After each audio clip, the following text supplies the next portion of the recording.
Drama की शुरुआत एक पोस्टमैन से होती है जो एक लेटर लेकर आता है। उसी वक्त हमारी फीमेल लीड जोंग दौड़ती हुई वहां आती है और पोस्टमैन से वो लेटर लेती है। तभी उसके बच्चे भी खुश हो जाते हैं कि डैड का लेटर आया है। जोंग वो लेटर पढ़ने लगता है जिसमें लिखा होता है कि मैं हर रोज तुम्हें और बच्चों को बहुत याद करता हूँ। ये पढ़कर जोंग सोचती है कि ये जानकर बहुत अच्छा लगा कि उसके दिल में अब भी हम ही बसे हैं। फिर वो मन ही मन कहती है कि हालांकि वो अपनी सिस्टर इन लॉ को साथ लेकर चला गया। फिर इसके बाद हम कहानी को फ्लैशबैक में देखते हैं। हम देखते हैं कि सीए जोंग से कहता है कि मैं अपने साथ सिर्फ एक ही फैमिली को लेकर जा सकता हूँ। मेरी सिस्टर इन लॉ अब विधवा है, मैं उन्हें और उनके बच्चे को ऐसे अकेला नहीं छोड़ सकता। ये सुनकर जोंग उसका हाथ छुड़वा लेती है। सीए हैरानी से पूछता है कि तुम ऐसे रिएक्ट क्यों कर रही हो? मेरा भाई अब इस दुनिया में नहीं रहा, अगर मैं उसकी बीवी और बच्चों का ख्याल नहीं रखूंगा तो कौन रखेगा? जोंग कहती है कि नहीं, मेरा वो मतलब नहीं था। सीए जवाब देता है कि मुझे उम्मीद है कि तुम समझोगी, मैं जा रहा हूँ, मैं तुम्हें लेटर लिखता रहूंगा। और फिर वो वहां से चला जाता है। फिर हम प्रेजेंट में जोंग को देखते हैं जो उस लिफाफे को और अच्छे से देखने लगती है, पर उसमें कुछ भी नहीं होता। वो टूटकर बिखर जाती है। कहती है कि वो ऐसा कैसे कर सकता है। बैकग्राउंड में उसकी आवाज़ सुनाई देती है कि पिछले 3 सालों में सीए हर महीने मुझे प्यार भरे लेटर भेज रहा है, लेकिन कभी भी एक पैसा नहीं भेजा। मैं हर बार उसे अपनी हालत बताती हूँ मगर उसने कभी जवाब नहीं दिया। हम बहुत ही मुश्किल में जी रहे हैं, वहाँ जाना भी अलाउड नहीं है और मैं उसे शर्मिंदा भी नहीं करना चाहती। उसी वक्त कुछ गुंडे उसके घर आकर जबरदस्ती उन्हें घर से निकाल देते हैं। फिर यहाँ पर जोंग की आवाज़ आती है जो कहती है कि अपना तो हमारे पास खाना है और ना ही घर, हम बेघर हो चुके हैं और ठंड में मर रहे हैं। बच्चे उससे खाना मांगते हैं। वो अपनी कलाई पर बंधी घड़ी को देखती है और सोचती है कि ये तो मेरे प्यार की निशानी है, मैं इसे कैसे बेच सकती हूँ। फिर वो बच्चे से कहती है कि तुम दोनों यहीं पर बैठो, मैं अपना खून देकर कुछ खाना लेकर आती हूँ। बर्फ में बच्चों को वो बैठाकर वहां से चली जाती है। अब जब वो खून देकर वापस खाना लेकर आती है तब तक बच्चों ने अपना दम तोड़ दिया होता है।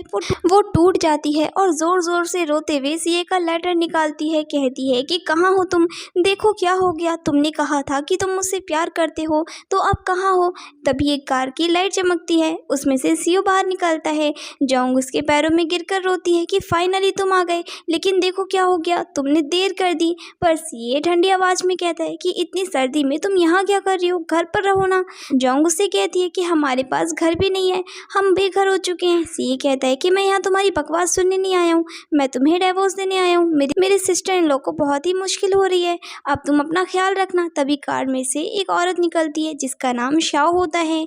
सीए कहता है कि मैं सिर्फ अपनी सिस्टर इन लॉ को सपोर्ट कर रहा हूँ, तुम जानती हो ना कि मैं तुमसे ही प्यार करता हूँ।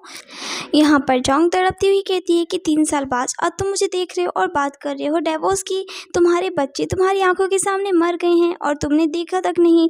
सीए यहाँ गुस्से में कहता है कि बकवास बंद करो। तभी शाओ और उसके बच्चे वहाँ आ जाते हैं। उसका बेटा कहता है कि मॉम, ये मीट बर्गर बोरिंग हो गया है। शाओ कहती है कि फेंक दो बेटा, और बच्चा वो बर्गर जोंग की ओर फेंक देता है। शाओ हंसते हुए कहती है कि प्लीज़ बुरा मत मानो, सीए सिर्फ तुमसे ही प्यार करता है, वो तो बस मुझे सपोर्ट कर रहा है, वरना तुमने पढ़ा नहीं, वो हर महीने तुम्हें प्यार भरी लेटर लिखता है। जोंग हंसने लगती है और वो देखती है शाओ और उसके बच्चों को जो यहाँ पर महंगे कपड़े पहनकर कार में बैठने जा रहे होते हैं। उनके चेहरे पर चैन और पेट भरा हुआ लगता है, ये सब कुछ सीए ने उन्हें दिया होता है। जोंग सोचती है और मैं और मेरे बच्चे। तभी सीए उसकी तरफ देखकर कहता है कि तुम जैसी गंदी दिमाग वाली औरत कभी नहीं समझ सकती कि मेरी सिस्टर इन लॉ ने क्या कुछ नहीं किया, उसने बहुत मेहनत की है, मेरा ख्याल रखा है, खैर कल मैं तुमसे डिवोर्स ले लूँगा। तभी शाओ के बच्चे यहाँ पर उससे कहते हैं कि मम्मी मुझे बहुत ठंडी लग रही है। शाओ जवाब देती है कि हाँ हाँ चलो जल्दी कार में बैठो, घर चलते हैं। सीए उसके हाथों को गर्म करने लगता है और जोंग को उसके बच्चे के साथ वहीं ठंडी सड़क पर छोड़कर वो चला जाता है। जैसे ही गाड़ी ओझल होती है जोंग के मुँह से खून बहने लगता है। वो कांपते हुए सीए का लेटर उठाती है और कहती है कि तुम हमेशा कहते थे कि तुम सिर्फ मुझसे प्यार करते हो, लेकिन अपना सब कुछ तुमने उस औरत और उसके बच्चों पर लुटा दिया, मैं तुम्हें कभी माफ़ नहीं करूँगी। और वो सड़क पर ही गिरकर बेहोश हो जाती है। कुछ समय बाद उसकी आंखें खुलती हैं, उसके सामने उसके दोनों बच्चे बैठकर रो रहे होते हैं कि मॉम उठो ना प्लीज़। फिर यहाँ पर वो होश में आती है और दोनों को गले लगाती है और हैरानी से सोचती है कि ये दोनों जिंदा है और मैं भी। फिर घबरा कर बोलती है, लेकिन मैं तो खून की कमी से बेहोश हो गई थी, ये कैसे हुआ? कुछ देर बाद उसे एहसास होता है कि ओ, हम फिर से जिंदा हो गए और वो भी 15 दिन पहले के समय में। हमें दोबारा मौका मिला है है। उसी वक्त बच्चे कहते हैं कि मॉम हमें बहुत भूख लगी है। जोंग अपनी कलाई की घड़ी देखती है, वही घड़ी जो उसके प्यार की निशानी थी। फिर सोचती है कि अब मुझे प्यार की निशानी नहीं चाहिए, मुझे अपने बच्चों का पेट भरना है। और यहाँ पर वो मुस्कुराकर कहती है कि तुम दोनों यहीं रुको, मैं खाना लेकर आती हूँ। थोड़ी देर बाद वो वाइट स्ट्रीम बन लेकर लौटती है और बच्चों से कहती है कि खाओ बच्चों, अब किसी चीज़ की चिंता मत करना। उसका बेटा पूछता है कि मॉम आपने फिर से ब्लड दिया? फिर वो जवाब देती है कि नहीं, मैंने अपनी घड़ी बेच दी। उसकी बेटी उससे उदासी होकर पूछती है कि मगर वो तो डैडी ने आपको दी थी ना। तो जोंग मुस्कुराकर कहती है कि मेरे लिए सबसे इम्पोर्टेंट तुम दोनों हो और हमें खाने के लिए तरसना नहीं पड़ेगा और कल ही हम तुम्हारे डैड के पास जाएंगे। बच्चे खुश हो जाते हैं। उसकी बेटी पूछती है कि मगर आपने कहा था कि डैड को परेशान नहीं करना चाहिए। जोंग उसे कहती है कि अब मुझे सिर्फ तुम दोनों की फिक्र है और अगर जीना है तो जाकर सब कुछ ठीक करना ही होगा, सीए को ढूंढना ही होगा। अगले दिन जोंग अपने बच्चों के साथ सीए के ऑफिस जाती है। वहाँ वो एक अधिकारी से कहती है कि हमें कैप्टन सीए से मिलना है, हम उनके रिश्तेदार हैं। उन्हें आदर के साथ अंदर ले जाया जाता है। जोंग देखती है कि सीए शाओ के बेटे के साथ चेस खेल रहा होता है। शाओ तैयार होकर नीचे उतर रही होती है। सीए जब जोंग और उसके बच्चों को देखता है तो वो खुश नहीं होता बल्कि चौंक जाता है। तुम लोग यहाँ पर क्या कर रहे हो? मैंने मना किया था ना। तो जोंग पूछती है कि बाहर सब तुम्हारे सिस्टर इन लोग को तुम्हारी वाइफ कह रहे थे। सीए हड़बड़ा कर कहते हैं कि नहीं, ऐसा कुछ भी नहीं है। शाओ भी सफाई देती है कि तुम्हें गलतफहमी हुई है। तभी शाओ का बेटा बोलता है कि डैडी चलो ना, चेस का गेम पूरा करते हैं। डैड सुनकर जोंग सीए की तरफ देखती है। उसके मन में सारी बातें घूमती है और वो कहती है कि तुम्हें एहसास भी है, इन 3 सालों में मेरे बच्चों ने खेतों में काम किया है, सुबह सुबह मेरे साथ उठे हैं, रात तक जगे हैं, उन्होंने तो चेस का नाम तक नहीं सुना और ये बच्चे तुम्हें डैड कह रहे हैं। शाओ कहती है कि बच्चे अब उससे बहुत ज़्यादा जुड़ चुके हैं, इसीलिए इसे डैड कहने लगे हैं। सीए सफाई देता है कि इन बच्चों का बाप इन्हें छोड़कर चला गया है, तब से मैं सिर्फ इन्हें बाप का प्यार देने की कोशिश कर रहा हूँ। अगले सीन में सब खाना खा रहे होते हैं। जोंग के बच्चे भूख से ऐसे खा रहे होते हैं जैसे पहली बार खा रहे हो। तभी शाओ की बेटी रूसी भाषा में उसे गाली देती है। जोंग उसका चेहरा देखती है और उससे कहती है कि तुमने इसे गाली दी ना। शाओ चौंकती है, कहती है कि तुम्हें कैसे पता चला? जोंग कहती है क्योंकि मुझे रूसी आती है। अब शाओ गुस्सा करने का नाटक करती है। वो कहती है कि माफ़ी मांगो और फिर वो बहुत ही एटीट्यूड में सॉरी बोलकर वहाँ से चली जाती है। जाते जाते कहती है कि मुझे भूख नहीं है। ये देखकर शाओ का बेटा भी प्लेट को एक तरफ फेंक देता है, बोलता है कि मैं भी नहीं खाऊंगा। तभी जोंग का बेटा कहता है कि मॉम इन्होंने तो खाने को फेंक दिया, क्या मैं खा सकता हूँ? जोंग मुस्कुराकर कहती है कि हाँ बेटा ले लो और वो खुद उठाकर उसके सामने कर देती है। फिर वो कहती है कि ये दोनों तो बिगड़ चुके हैं, इसीलिए खाना फेंक कर चले गए। ये सुनकर सीए को गुस्सा आ जाता है और वो कुछ कहने वाला होता है तो शाओ उसका हाथ पकड़कर उसे आंखों से चुप रहने का इशारा करती है। फिर सीए जोंग की ओर देखता है, कहता है कि गलत मत समझो, सिस्टर इन लो मुझे सिर्फ इसीलिए कर रही है ताकि घर में झगड़ा ना हो। फिर वो जोंग का हाथ पकड़कर उसे अलग लेकर जाता है और कहता है कि अब बताओ क्या प्रॉब्लम है, खाना खाओ और बच्चों को लेकर घर चली जाओ। जोंग यहाँ उसे कहती है कि मैं और मेरे बच्चे कहीं नहीं जाने वाले, हम यहीं रहेंगे। तभी शाओ वहाँ पर चुपके से उनकी बातें सुन रही होती है और वो गलती से कुछ गिरा देती है जिसकी आवाज़ जोंग भी सुन लेती है और वो उसे देख भी लेती है। जोंग फिर उससे कहने लगती है कि तुमने हमें मरने के लिए वहाँ अकेला छोड़ दिया था, मैं रोज़ तुम्हारा इंतज़ार करती रही, बच्चे भूखे थे और हमारे पास खाने तक के भी पैसे नहीं थे। और यहाँ पर सीए मन में सोच रहा होता है कि क्या सच में ऐसा हुआ था और वो फ़ौरन शाओ के पास जाता है जो रोने का नाटक कर रही होती है। सीए उसे गले लगाता है और यहाँ पर जोंग भी उसे देख लेती है। इसके बाद वो जोंग से कहता है कि हर महीने मैं अपनी पूरी सैलरी शाओ को देता हूँ और कहता हूँ कि आधी तुम्हें दे दे, लगता है वो काम में काफ़ी बिजी होगी इसीलिए तुम्हें देना भूल जाती होगी।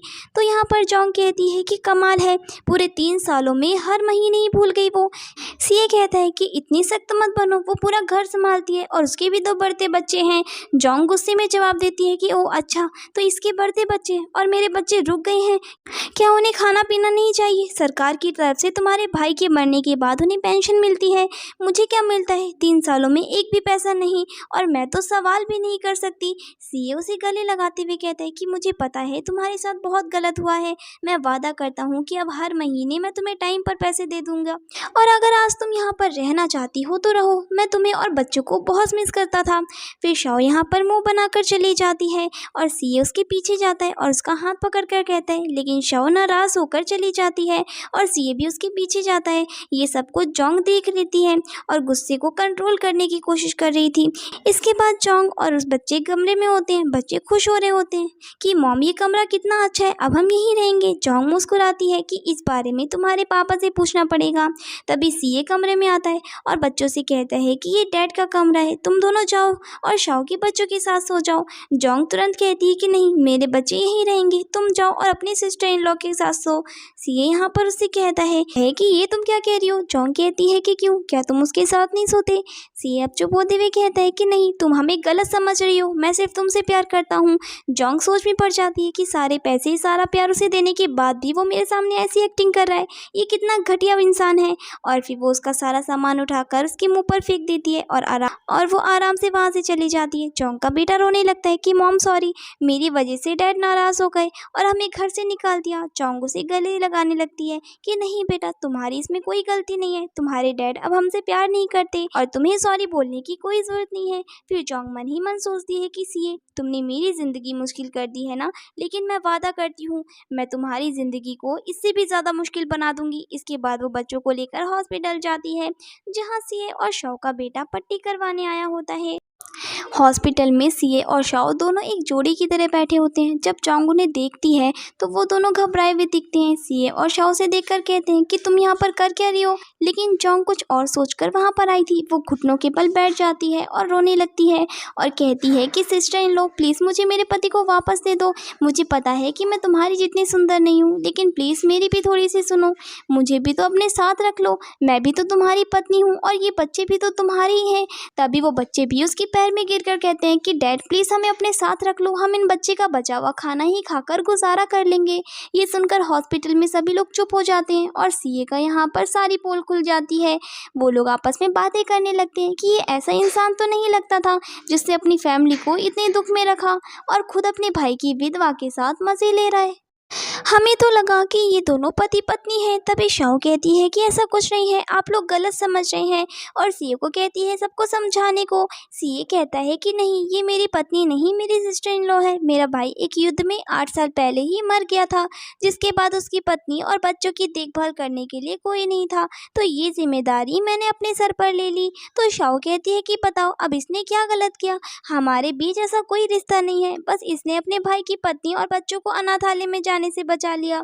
तो सभी लोग सीए की तारीफ करने लगते हैं कि ये तो बहुत अच्छा आदमी है, अपने बच्चों को पीछे करके अपने भाई की फैमिली की जिम्मेदारी ले ली। और तभी जोंग कहती है कि हाँ, तो इसके बच्चों को पालने के चक्कर में अपने बच्चे को क्यों भूल गए, अपनी पत्नी को क्यों भूल गए, पूरे 3 साल मैंने ऐसे ही गुजार दिए, तुमने एक भी पैसा नहीं भेजा, क्या तुम्हें पता है मैंने कैसे गुजारा किया। और अपना हाथ दिखाकर कहती है अपना खून बेच बेच कर, जो देखकर सीए के साथ सभी लोग भी हैरान हो जाते हैं। और वो कहती है कि अगर एक बार मैंने और अपना खून निकाला तो मैं मर जाऊंगी, इसीलिए मैं तुम्हारे पास आई हूँ। अब ये देखकर सभी लोग फिर से हैरान होकर कहते हैं कि कोई इतना निर्दयी कैसे हो सकता है अपनी पत्नी और बच्चे के साथ। हमें तो तरस आ रहा है इस बेचारी पर जो अपना खून देकर घर चला रही थी। और कहते हैं कि देखो बच्चों के कपड़े तो देखो, कितने पुराने कपड़े पहने हुए हैं, कहीं से भी ये कैप्टन के बच्चे नहीं लगते, जबकि शाओ के बच्चे को देखो वो कितने अच्छे कपड़ों में है। तभी वहाँ पर मेन लीड चैन की एंट्री होती है, जो कि सीए का सीनियर था, और वो कहता है कि ये सब क्या चल रहा है। तो सीए कहता है कि सॉरी सर, ये मेरी फैमिली की परेशानी है। तो यहाँ पर वो उससे कहता है कि अब तक सभी लोग तुम्हें और शाओ को कपल समझते थे, तुमने कभी भी किसी को सफाई नहीं दी, और अभी इसी वक्त शाओ को वापस होम टाउन भेजो। ये सुविधा सिर्फ परिवार के लिए होती है ताकि सैनिक अपने परिवार के साथ रह सके, लेकिन तुमने अपनी पत्नी और बच्चों को वहाँ होम टाउन में छोड़ दिया और यहाँ अपने भाई की पत्नी और बच्चों के साथ मजे ले रहे हो। तुमने नियम तोड़े हैं और इसकी सजा भी तुम्हें मिलेगी।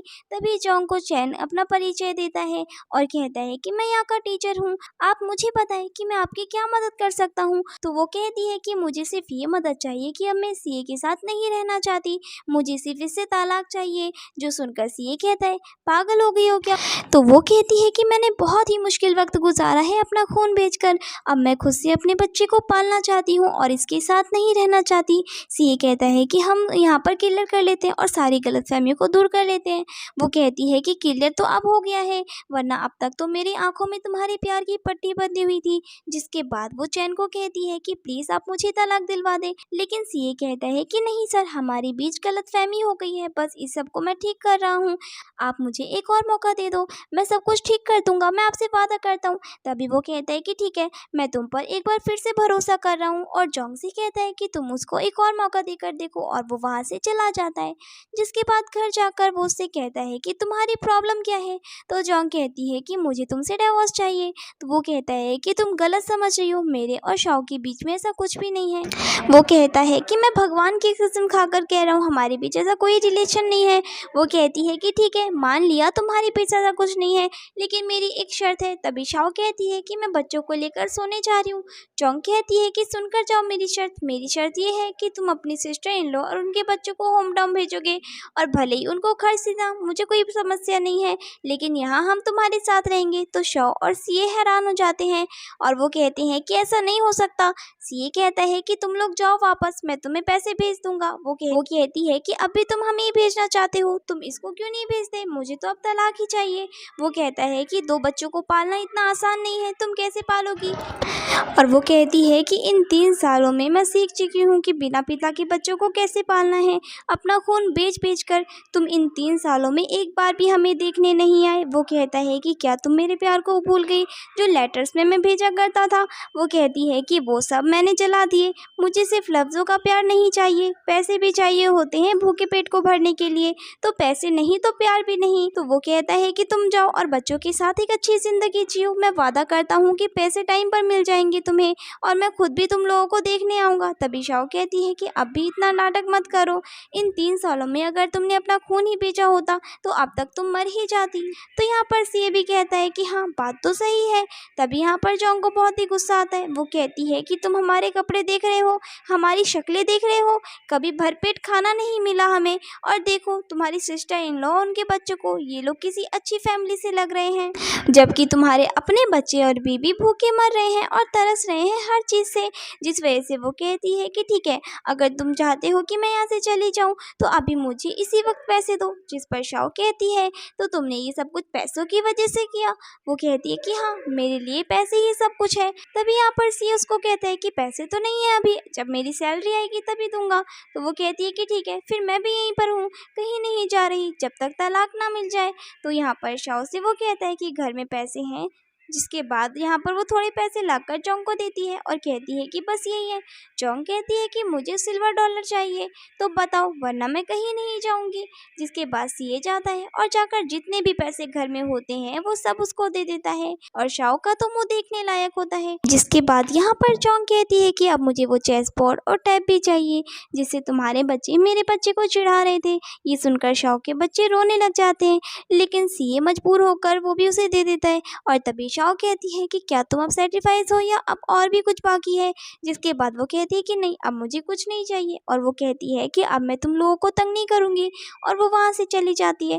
जिसके बाद शाओ उससे कहती है कि तुमने उसको तलाक क्यों नहीं दिया। तो यहाँ पर सीए उसको कहता है कि मैं ऐसा नहीं कर सकता, क्योंकि फिर सबको लगेगा कि हमारे बीच में कुछ है, और वैसे भी जोंग के साथ बहुत ही गलत हुआ है, मुझे उसकी फिक्र करनी चाहिए थी। 3 साल उसने बिना पैसे के कैसे गुजारे होंगे। तो यहाँ पर फिर वो अपने बच्चे की बात करने लगती है कि उनके खिलौने यहाँ पर जोंग के बच्चे ले गए, इसीलिए वो दोनों बहुत ही रो रहे हैं। तो सीए कहता है कि मैं जाकर उनको देखता हूँ, तुम फिक्र मत करो, और वो वहाँ से चला जाता है। जिसके बाद जोंग यहाँ घर किराए पर लेती है और अपने बच्चे से कहती है कि अब हम वहाँ वापस नहीं जाएंगे और यहीं रहेंगे, और कल मैं तुम लोगों का एडमिशन भी करवा दूंगी स्कूल में। जिसके बाद उसका बेटा रोने लग जाता है और कहता है कि डैड हमें पसंद नहीं करते, इसीलिए वो हमसे दूर हो गए ना मॉम। फिर यहाँ पर वो सोचने लगती है कि मुझे तो दूसरा मौका मिला है, इसीलिए मेरे आंखों से सीए की प्यार की पट्टी उतर गई है, लेकिन ये तो बच्चे हैं और ये कितने मासूम हैं, इनको मैं कैसे समझाऊं कि इनके डैड को इनकी कोई फिक्र नहीं है। इसके बाद वो सोचती है ये पैसे तो शहर में बहुत ही जल्दी ख़त्म हो जाएंगे, मुझे जल्दी से कोई नौकरी ढूंढनी पड़ेगी और फिर मैं आराम से अपने बच्चों के साथ रह सकती हूँ। इसके बाद अगले दिन वो स्कूल जाती है और कहती है कि मैंने गेट के बाहर नोट लिखा हुआ देखा था, आपको भाषा टीचर की ज़रूरत है, मैं रशियन भाषा जानती हूँ। वो लेडी मेरी कहती है कि हाँ ये तो बहुत अच्छी बात है। 3 दिन बाद यहाँ पर टेस्ट है, अगर तुमने वो पास कर लिया तो तुम्हें नौकरी मिल जाएगी। और वो उसको एक पेपर देती है, जो देखकर वो काफ़ी खुश हो जाती है और कहती है कि थैंक यू मैडम, और वो वहाँ से जाने लगती है। तभी सीए आता है और वो जोंग को देखकर सोचता है कि ये लड़की जोंग जैसी क्यों लग रही है, और वो उसको पास आकर उस आवाज़ देने लगता है। तो जोंग कहती है कि मुझे यहाँ किसने आवाज़ दी। तो वो देखती है कि वहाँ पर सीए होता है, जिसके बाद जोंग कहती है कि क्या है। तो सीए कहता है कि तुमने तो कहा था कि तुम चली जाओगी। तो वो कहती है कि मैंने कहा था कि मैं अपने बच्चों और खुद को तुमसे दूर रखूंगी, ये नहीं कहा था कि मैं गांव चली जाऊंगी। तो वो कहता है कि मैंने तुम्हें इतने सारे पैसे दिए हैं, अब भी कम है क्या। तो वो कहती है कि तुम एक अच्छे पिता हो और हर महीने अपने बच्चे का खर्च उठा सकते हो। तो यहाँ पर वो कहता है कि मैंने सिस्टर इन लोगों को वादा किया है कि मैं ये सारे पैसे अगले महीने उन्हें देने वाला हूँ। तो जोंग कहती है कि मुझे नहीं पता ये सब कुछ, और वो उसको बताती है कि मैं यहाँ पर तुम्हारे पीछे नहीं आई हूँ, बल्कि नौकरी के लिए आई हूँ। और वो उसका मजाक उड़ाता है, कहता है कि रशियन के 2-4 शब्द देखकर तुम्हें लगता है कि तुम टीचर बन जाओगी। जाओ यहाँ से गांव वापस और इन पैसों से खेती करो और खुश रहो, शहर में तुम्हारे ये पैसे जल्दी खत्म हो जाएंगे। सीए की ये बात सुनकर जोंग को बहुत ज़्यादा गुस्सा आता है, लेकिन वो अपना गुस्सा कंट्रोल करके कहती है कि चलो ठीक है, हम एक शर्त लगाते हैं, अगर मैंने ये टेस्ट पास कर ली तो तुम मुझे तलाक दे दोगे, लेकिन अगर मैं टेस्ट पास नहीं कर पाई तो मैं वही करूँगी जो तुम बोलोगे, मैं होम टाउन वापस चली जाऊँगी। बताओ। तो यहाँ पर सीए सोच में पड़ जाता है। फिर वो बाद में कहता है कि ठीक है, अगर तुम सच में चाहती हो तो कर लो, लेकिन अगर तुम पास नहीं कर पाई तो तुम्हें यहाँ से जाना पड़ेगा और मेरी इजाज़त के बिना तुम वापस कभी नहीं आ सकती। तो वो कहती है कि ठीक है, लेकिन अगर तुम टेस्ट के रिजल्ट में अपनी ताकत का इस्तेमाल नहीं करोगे। वो कहता है कि तुमने मुझे किस तरह का आदमी समझ के रखा है। वो कहती है कि तुम्हें मैं जितना जान चुकी हूँ वो यही है कि तुम ऐसे ही हो। जिसके बाद वो वहाँ से चली जाती है। फिर यहाँ पर सीए अपने असिस्टेंट से कहता है कि जोंग के लिए इस टेस्ट को बहुत ही मुश्किल बना दिया जाए, और मन में कहता है कि ये कोई धोखा नहीं है। फिर यहाँ पर जब जोंग टेस्ट देने जाती है तो टीचर उसको एक खाली पेपर देते हैं, जबकि बाकी सभी के पेपर्स पर उनके सवाल लिखे होते हैं। यहाँ पर जोंग कहती है कि मेरा पेपर खाली क्यों है। तो वो कहती है कि लड़की ज़्यादा बहस मत करो, चुपचाप पेपर करो, और उसको बोलने ही नहीं देते। जोंग समझ जाती है कि ये सब कुछ सीए की चाल है, लेकिन वो हार नहीं मानती और पेपर लिखना शुरू कर देती है। इधर जैन विजिट में आता है और यहाँ पर सीए को बाहर खड़ा हुआ देखता है और कहता है कि तुम यहाँ पर कर क्या रहे हो। तो सीए कहता है कि मैं यहाँ पर अपनी वाइफ का वेट कर रहा हूँ, मुझे अपनी पत्नी की बहुत ही परवाह है, इसीलिए मैं नहीं चाहता कि वो अकेली घर जाए, मैं उसको ड्रॉप करूँगा। वो कहता है कि अच्छा ये सब तो ठीक है, लेकिन तुमने अभी तक अपनी सिस्टर इन लॉ की फैमिली को वापस क्यों नहीं भेजा। तो वो कहता है कि हाँ, क्योंकि वो अभी बीमार है। तो चैन मुस्कुराकर वहाँ से चला जाता है। इधर पेपर का समय ख़त्म होता है तो जोंग यहाँ सर को पेपर देती है, लेकिन सर कहते हैं कि ये जवाब गलत है। तभी जोंग कहती है लेकिन मुझे कैसे पता होगा कि कौन से सवाल थे, मेरा पेपर तो खाली था। वो कहते हैं कि नियम तो नियम है, ये जवाब गलत है, इसीलिए तुम्हारा पेपर एक्सेप्ट नहीं किया जाएगा, तुम फेल हो। जिसके बाद वो उसका पेपर फेंक देते हैं। तभी वहाँ से चैन गुजर रहा होता है, जो जोंग की आवाज़ सुनकर अंदर आता है और वो उसका पेपर उठाकर पढ़ता है। कहता है कि ये तो बिल्कुल ठीक है और इतनी अच्छी रसियन तो कोई प्रोफेशनल ही लिख सकता है, और जोंग का पेपर एक्सेप्ट कर लिया जाता है। जिसके बाद जोंग उसके पीछे जाकर उसको थैंक यू कहती है और वो कहता है कि मैंने तो सिर्फ सच का साथ दिया है। वो उसको कहता है कि तुम्हारा पति तुम्हारा बाहर इंतज़ार कर रहा है। तभी जोंग उसको बताती है कि मेरी और सीए की शर्त लगी थी कि अगर मैं फेल हो जाऊंगी तो वो मुझे वापस से होम टाउन भेज देगा, तो अगर मैं पास हो जाऊंगी तो वो मुझसे तलाक ले लेगा। चैन कहता है और मुझे लगता है कि तुम जीत गई हो। वो कहती है कि ये सब कुछ आपकी वजह से हुआ है। जिसके बाद यहाँ पर वो उसको शुभकामनाएं देता है और वहाँ से चला जाता है। इधर जोंग बाहर आती है तो सीए कहता है कि चलो तुम्हें होम टाउन छोड़ दूँ। जोंग कहती है कि इतनी जल्दी भी क्या है, अभी आधे घंटे में मेरा रिजल्ट आ जाएगा, फिर देखते हैं क्या होता है। वो कहता है कि मैं बता रहा हूँ ना तुम फेल हो, लेकिन जोंग कहती है मैं सिर्फ रिजल्ट तक रुकना चाहती हूँ। जिसके बाद जोंग सीओ को कहती है कि तुम रिजल्ट को लेकर इतने कॉन्फिडेंट क्यों हो, क्या तुमने कोई चाल चली है। वो कहता है कि नहीं, मैं क्यों चाल चलूँगा। और तभी वहाँ पर एक वुमेन आती है और वो जोंग को एक लेटर देकर कहती है कि बधाई हो, आपको ये नौकरी मिल गई है। तभी यहाँ पर सीए वो अपॉइंटमेंट लेटर देखकर कहता है कि तुमने ज़रूर चीटिंग की होगी। तभी वो वुमन कहती है कि नहीं, ऐसा तो मुमकिन ही नहीं है, क्योंकि इनके तो सवाल ही नहीं थे, इन्होंने खुद से जवाब दिए हैं। जिसके बाद जोंग उससे कहती है कि अब मैं जीत चुकी हूँ, तो तुम्हें मुझे तलाक देना होगा। तभी यहाँ पर सीए का असिस्टेंट बच्चों को लेकर आता है, तो जोंग उन दोनों को गले लगाती है और कहती है कि देखो, मॉम को नौकरी मिल गई, अब तुम्हारी मम्मा एक टीचर है। तो ये सुनकर बच्चे काफ़ी खुश होते हैं। और तभी सीए कहता है, क्या तुम सच में मुझसे तलाक लेना चाहती हो? तुम बच्चे को अकेले कैसे पालोगी? वो कहती है कि तुम इन बच्चों के बाप तो रहोगे, तो तुम्हें इनको पैसे देते रहना। वो कहता है कि नहीं, तुमने मुझसे तलाक लिया तो मुझसे कोई फ़ायदा नहीं मिलेगा तुम्हें। वो कहती है कि हाँ, पहले तो बड़े फ़ायदे मिल रहे थे ना हमें। और तभी वो अपने बैग से एक एग्रीमेंट निकालती है और सीए को साइन करने कहती है। सीए कहता है, क्या सच में तुम मुझसे तलाक लेना चाहती हो? तुम जानती हो ना कि मैं तुमसे कितना प्यार करता हूँ, मेरे दिल में सिर्फ तुम ही हो। लेकिन जोंग को सिर्फ डिवोर्स चाहिए था और वो उसकी एक भी बात नहीं सुनती। जिसके बाद वो डिवोर्स के कागज़ पर साइन कर देता है। तो वो बहुत ही खुश होती है, जबकि सीए हैरान था। कहता है कि मैंने सोचा नहीं था कि तुम मुझसे डिवोर्स लेकर इतना खुश हो जाओगी। जिसके बाद वो उसको कहती है कि चलो अब कोर्ट चलो और तलाक को फाइल कर दो। और वो उसको कहता है कि अब मैं तुमसे बच्चों की कस्टडी भी छीन लूँगा। जिसके बाद वो कहती है कि चलो, तुम्हें कुछ तो ख्याल है बच्चों का। और वो वहाँ से चली जाती है। नेक्स्ट सीन में सीए घर आता है, तो उसका मूड काफ़ी ख़राब होता है। तभी शाओ उसके पास आती है, कहती है कि तुम्हें क्या हुआ है, तुम्हारे कपड़े भी इतने ख़राब हो रहे हैं। वो उसको बोलता है कि मैंने जोंग को तलाक दे दिया है। ये सुनकर वो खुश तो होती है, लेकिन दुखी होने का नाटक करने लगती है और कहती है कि क्यों। और वो मन में कहती है कि कोई इतना पागल कैसे हो सकता है कि वो कमांडर की वाइफ कहलाने का हक गवा दे। और कहती है कि वो बहुत ही भोली निकली। जिसके बाद सीए कहता है कि मैंने कभी सोचा नहीं था कि ये होगा और वो मुझसे डिवोर्स ले लेगी। और वो बहुत ही खुश थी। जिसके बाद वो उसको रिझाने लगती है, कहती है कि तुम फिक्र मत करो, मैं हूँ ना तुम्हारे पास। वो कहता है कि सच में मैं बहुत ही भाग्यशाली हूँ, क्योंकि तुम मेरे पास हो। इधर जोंग अपना मेडिकल करवाने आती है और तभी एक लड़की उसको कहती है कि बच्चों को उस फ्लोर पर ले जाना अलाउड नहीं है। तो उसका बेटा कहता है कि मॉम आप जाए, हम यहीं पर इंतज़ार कर रहे हैं। जिसके बाद वो उनको कहती है कि ठीक है, अपना ख्याल रखना, मैं आती हूँ। और वो लोग सीढ़ियों पर खेल रहे होते हैं। तभी यहाँ पर शाओ की बेटी आती है और उसके बेटे को धक्का दे देती है, जिससे वो दोनों ही वहाँ पर बेहोश हो जाते हैं। और यहाँ से शाओ की बेटी चली जाती है और ये सब कुछ चैन की बेटी देख लेती है। फिर यहाँ पर एक नर्स आती है और यहाँ पर जोंग को बताती है कि तुम्हारे बच्चे सीढ़ियों पर गिरे हैं। वो भागकर जाती है और उसको उठाकर हॉस्पिटल के रूम में ले जाने लगती है। लेकिन तभी यहाँ पर शाओ का बेटा उसे लात से गिराने की कोशिश करता है, लेकिन तभी चैन बीच में आ जाता है और उसे संभाल लेता है। तभी उसके बेटे को होश आ जाता है और वो कहता है कि ये लड़की हमें वहाँ से धक्का देकर भाग गई थी। लेकिन शाओ यहाँ पर उनकी बातों पर यकीन करने के लिए रेडी नहीं होती। कहती है कि तुम मेरी बेटी को फंसा रहे हो। तभी चैन कहता है कि क्या तुम्हारे पास कोई सबूत है कि तुम्हारी बेटी ने इस बच्चे को धक्का नहीं दिया था।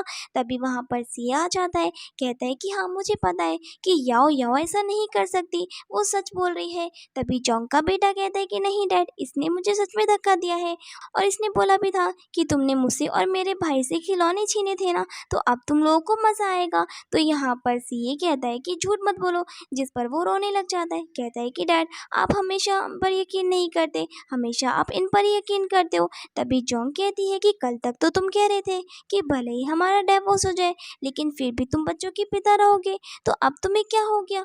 तो वो कहता है कि क्या गलत किया मैंने, मैं तो सिर्फ बच्चों को सिखा रहा हूँ कि झूठ नहीं बोलना चाहिए। तभी शाओ कहती है कि तुम्हारे और हमारे बीच जो कुछ भी हुआ, उसमें इतनी छोटी सी बच्ची को बीच में क्यों ला रही हो तुम, ये बहुत ही गलत बात है। फिर यहाँ जोंग सीए को कहती है कि तुम अंधे हो चुके हो, तुम्हें कुछ भी समझ में नहीं आ रहा। तभी वहाँ पर चैन की बेटी आती है, कहती है कि पापा, मैं यहाँ पर एक लड़की को ढूंढ रही हूँ जिसकी ऐसी पोनी है। और वो पोनी दिखाती है जो याओ याओ की थी और सबको बताती है कि इसने ही लिटिल ब्रदर को सीढ़ियों से धक्का दिया था और सबके सामने सच खुल जाता है। जिसके बाद यहाँ पर याओ याओ को प्रोटेक्ट करने के लिए सीओ कहता है कि ये बच्ची है, डर गई होगी, इसीलिए उसने ये सब कुछ कर दिया, उसने जानबूझकर नहीं किया ये सब कुछ। जोंग कहती है कि अब तुम्हारे पास सारे के सारे नियम एकदम से बदल गए। पहले तो तुम बोल रहे थे कि बच्चों को सिखाना चाहिए कि वो झूठ ना बोले, अब क्या हो गया? अब तुम्हारे पास कोई सफाई नहीं है। वो कहता है कि वो एक बच्ची है, उसने ये सब कुछ जानबूझकर नहीं किया होगा, तो प्लीज तुम अपना मुंह बंद करो। तभी यहाँ पर चैन की बेटी कहती है कि नहीं, याओ याओ ने जानबूझकर उसको धक्का दिया था, वो हंस भी रही थी। तभी यहाँ पर सीए उस बच्ची को डांटते हुए कहता है कि बच्ची तुम कुछ भी मत बकवास करो, तुम झूठ बोल रही हो। तो चैन कहता है कि ये मेरी बायोलॉजिकल बेटी है और ये झूठ नहीं बोलेगी। तभी यहाँ पर सीए कहता है कि नहीं सर, मेरा ये मतलब नहीं था। तभी यहाँ पर चैन कहता है कि मुझे तुम्हारी फैमिली के मामले में कोई दिलचस्पी नहीं है, मुझे बस तुम्हें इतना बताना है कि जो मेडिकल तुम्हें तुम्हारी वाइफ और बच्चों के लिए दिया गया है, तुम वो ऐसे किसी और पर इस्तेमाल नहीं कर सकते। चैन कहता है कि मैंने तुम्हें पहले ही चेतावनी दी थी, लेकिन तुमने फिर से मिलिट्री के नियम को तोड़ दिया है, तो इसीलिए मैं तुम्हारी आधी साल की सैलरी को रोक रहा हूँ। तो शाओ और चैन दोनों ही ये सुनकर परेशान हो जाते हैं। और तभी चैन कहता है कि तुम्हारी बेटी की सज़ा ये है कि इसको स्कूल से सस्पेंड किया जा रहा है। इधर जोंग अपनी बेटी के पास बैठी होती है। तभी उसका बेटा अपनी बहन को देखकर रो रहा होता है। कहता है कि मॉम, मेरी वजह से ही मेरी बहन की ये हालत हो गई है, वो मुझे बचा रही थी, तभी उसको चोट लग गई। डैड बहुत ही गंदे हैं, मैं उनसे कभी बात नहीं करूँगा। तभी जोंग कहती है कि ऐसा नहीं बोलते, आपके पास आपकी बहन और मॉम तो है ना। तभी वहाँ पर सी आता है और जोंग के बेटे को कहता है कि वो याओ याओ के स्कूल में जाकर झूठ बोलेगा और कि याओ याओ ने उसे जानबूझकर धक्का नहीं दिया, वो गलती से हुआ था। जिसके बाद वो कहती है कि नहीं, मेरा बेटा झूठ नहीं बोलेगा, तो वो उसको मजबूर करने लगते हैं। तभी जोंग उसको एक थप्पड़ मारती है, कहती है कि चले जाओ यहाँ से। तभी जोंग की बेटी को होश आता है और सीए उसे तबीयत पूछने की जगह उससे पूछता है कि बताओ बेटा, याओ याओ ने जानबूझकर धक्का नहीं दिया था ना। तो वो कहती है कि नहीं डैड, उसने जानबूझकर धक्का दिया था। और ये सुनकर वो कुछ और कहे उससे पहले ही जोंग कहती है कि चले जाओ यहाँ से, मेरी बेटी अभी अभी होश में आई है, उसको तंग मत करो। जिसके बाद वो वहाँ से चला जाता है और जोंग अपने बच्चों से कहती है कि तुम्हारे डैड अब हमारे लिए मर चुके हैं। दूसरी तरफ यहाँ पर शाओ जोंग से पूछती है कि क्या हुआ, क्या जोंग मान गई? वो कहता है कि नहीं, वो नहीं मान रही, वो कह रही है कि मेरे बच्चे झूठ नहीं बोलेंगे। तभी वो कहती है कि अब क्या होगा, अब याओ याओ का सब मजाक उड़ाएंगे, मेरी बच्ची मायूस हो जाएगी। तो सीए कहता है कि तुम फिक्र मत करो, कुछ ना कुछ तो हो ही जाएगा। जिसके बाद वो कहती है कि चलो मैं तुम्हारे लिए खाना बनाती हूँ, और बच्चे इतना साधारण खाना देखकर खाने से मना कर देते हैं।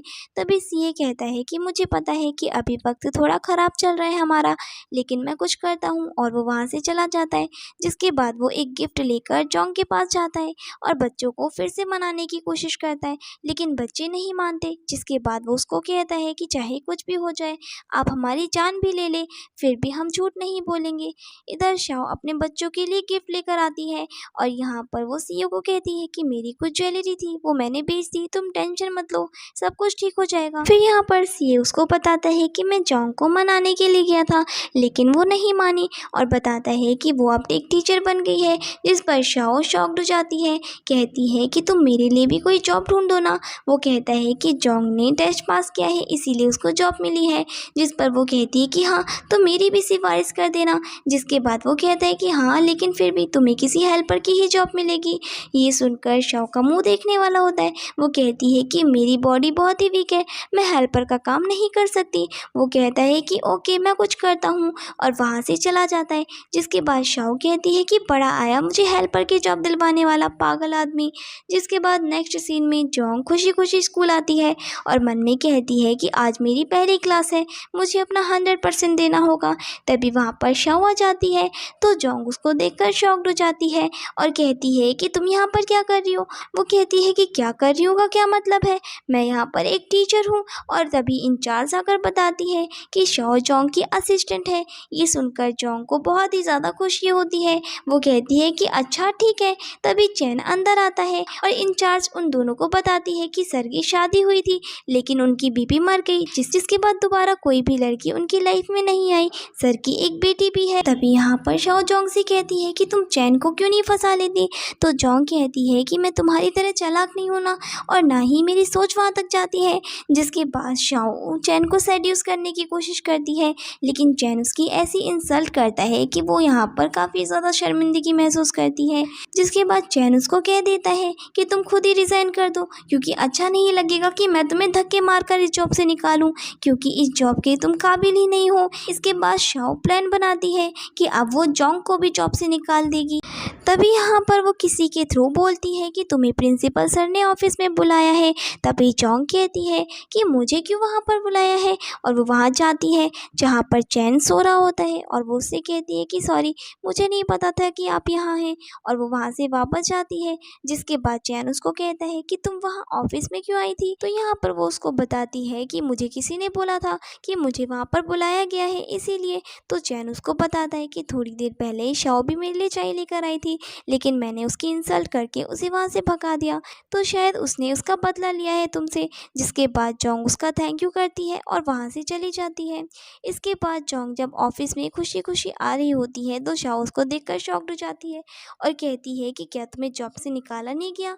चोंग कहती है कि नहीं, मुझे तो चाय पीने के लिए बुलाया था, और वो वहाँ से चली जाती है। जिसके बाद वो घर आकर सीए को कहती है कि चोंग ने मुझे जानबूझकर जॉब से निकलवा दिया। सीए चोंग से बात करने जाता है तो चोंग उसको कहती है कि तुम यहाँ पर कर क्या रहे हो। तो वो कहता है कि तुमने शाओ को जॉब से निकलवाया। तो चोंग कहती है कि तुम उसकी बातों पर यकीन करना छोड़ दो, तुम कितने पागल हो, और वो अपनी खुद की हरकतों की वजह से निकली है। कमांडर चैन को सेड्यूस कर रही थी, इसीलिए अब मेरी इसमें क्या गलती है। तो सीए कहता है कि मुझे यकीन नहीं है, वो ऐसी नहीं है, तुम उस पर इल्ज़ाम मत लगाओ। तभी उसको याद आता है कि उसने शाओ की गर्दन पर लव बाइट का निशान देखा था, जो याद करके वो घर भागता है, लेकिन घर पर कोई नहीं होता और शाओ अपने बच्चे को लेकर वहां से जा चुकी थी। इधर चैन अपनी बेटी के साथ चोंग के बच्चों को स्कूल छोड़ने जा रहा होता है। तभी वहां पर सीए आता है और चोंग को कहता है कि तुम भी तो दूसरे आदमियों के साथ रिलेशन बना रही हो ना। तभी वहां पर चैन को देखता है और चुप हो जाता है। चैन उसको बताता है कि तुम्हारी सिस्टर इन लॉ का अफेयर चल रहा है और उसको चेक करने के लिए बोलता है। जिसके बाद वो जाकर चेक करता है तो सच में शाओ उसके दुश्मन कमांडर को डेट कर रही होती है और कहती है कि अब तुम बिल्कुल कंगाल हो चुके हो, इसीलिए मैं और तुम्हारे साथ नहीं रह सकती। चैन यहाँ पर बिल्कुल शॉक्ड हो जाता है और तभी उसकी उस कमांडर से लड़ाई हो जाती है। जिसके बाद वो कमांडर शाओ को कहता है कि तुम्हें सीए के सारे सीक्रेट्स पता है ना, तो मेरे लिए तुम एक रिपोर्ट्स लिखो उसके खिलाफ। इधर सीए को ऑफिस में बुलाया जाता है और चैन उसको सस्पेंड करते हुए कहता है कि तुम्हारे खिलाफ एक रिपोर्ट बनाकर सबमिट की गई है और वो शाओ ने की है। ये सुनकर सीए को अपनी गलतियों का एहसास होता है और वो जाओ के पास जाता है और उसके बच्चों को कैंडी देता है और वो ले लेते हैं। और फिर यहाँ पर जोंग को बताता है कि शाओ ने मेरी सारी इन्फॉर्मेशन दुश्मन को दे दी, इसीलिए मुझे जॉब से निकाल दिया गया है, और वो उससे माफ़ी मांगता है। लेकिन जोंग कहती है कि मैं कभी नहीं भूल सकती कि तुम्हारी वजह से मैं और मेरे बच्चे मर गए थे। भगवान ने तो मुझे दूसरा मौका दिया था, नहीं तो हम कभी भी अपनी ज़िंदगी अच्छे से नहीं जी सकते, और मेरी आंखों पर तुम्हारी प्यार की पट्टी बंधी रहती। और ये कहकर वो उसके मुंह पर दरवाज़ा बंद कर देती है। जिसके बाद सीए कहता है कि मैं इतनी जल्दी हार नहीं मानूंगा। फिर नेक्स्ट डे वो जोंग के स्कूल में गुलाब भेजता है, जो देखकर जोंग को गुस्सा आता है और वो उसे वो गुलाब वापस दे देती है। जिसके बाद वो बच्चों से माफ़ी मांगता है, लेकिन बच्चे कहते हैं कि हमारे लिए हमारे डैड मर चुके हैं, जो सुनकर वो जोंग को गुस्सा करने लग जाता है। और तभी वहाँ पर चैन आता है और कहता है कि क्या हो रहा है यहाँ। तो वो कहता है कि ये हमारी फैमिली का मैटर है, आप दूर रहो इससे।